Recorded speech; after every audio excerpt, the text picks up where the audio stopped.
Bonjour sixième. Comment ça va? C'est notre dernière semaine ensemble.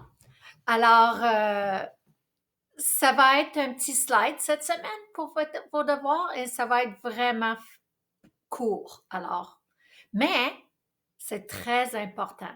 C'est court, mais c'est très important que tu réfléchis. Et je vais te poser une question que je t'ai posée au début de l'année. Tu vas, tu vas bien comprendre dans 3 secondes. Prends un grand respire. Garde-le.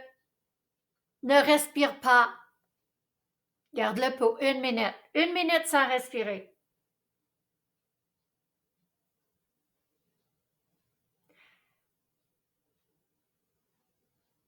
Est-ce qu'il y a quelque chose de plus important que de respirer?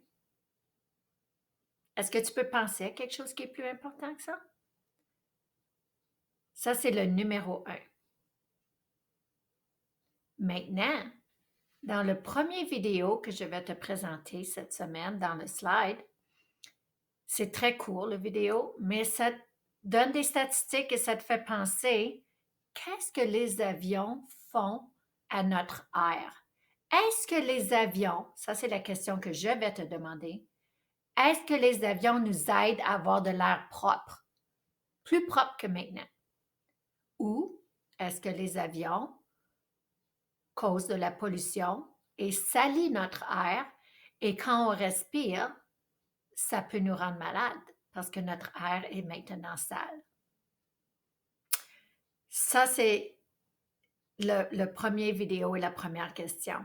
Ensuite, on va à une autre vidéo qui est aussi très court, mais très importante parce que c'est un nouveau mouvement, une nouvelle idée que des jeunes en Suède ont commencé. Et est-ce qu'on devrait avoir honte de prendre l'avion? Est-ce que ça devrait être quelque chose qu'on fait n'importe quand pour n'importe quelle raison, prendre l'avion? Ou est-ce que c'est seulement quand c'est vraiment nécessaire? C'est à toi de penser, de décider, parce que c'est certain qu'on veut aller peut-être en vacances ou visiter les pyramides en Égypte, mais est-ce qu'on est obligé d'y aller 4 fois par année ou à chaque semaine, comme certaines personnes font? Et si on doit prendre l'avion, quel genre d'avion est-ce qu'on devrait prendre? Et quelle sorte d'itinéraire? Où sont nos destinations de choix? Alors, dans la deuxième vidéo, c'est ce que tu dois réfléchir. Pense à ces enfants-là en Suède qui ont parti ce mouvement. Prends pas l'avion si tu n'en as pas vraiment besoin. Prends le train, l'autobus ou fais du covoiturage sur la route.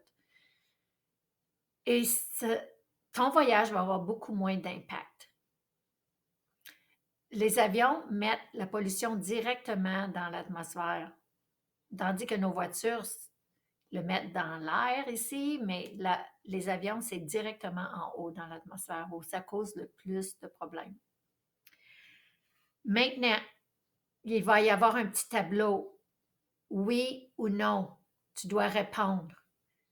Et tu dois dire oui, je dois avoir honte de prendre l'avion ou non, je ne dois pas avoir honte de prendre l'avion et mettre tes raisons pourquoi tu veux dire ceci. OK? Et pense toujours qu'est-ce qui est le plus important dans ta vie. D'accord? Alors ça, c'est ma dernière vidéo pour cette année. Je me suis vraiment ennuyée de toi après qu'on a arrêté d'aller à l'école et tu me manques beaucoup et je te souhaite un bel été. Et prends soin de toi et ta famille, lave-toi les mains, porte un masque et viens nous visiter l'année prochaine. Hein? Gêne-toi pas, on veut vraiment te dire bonjour. Alors, au revoir sixième, merci d'avoir fait tes devoirs de sciences et bravo.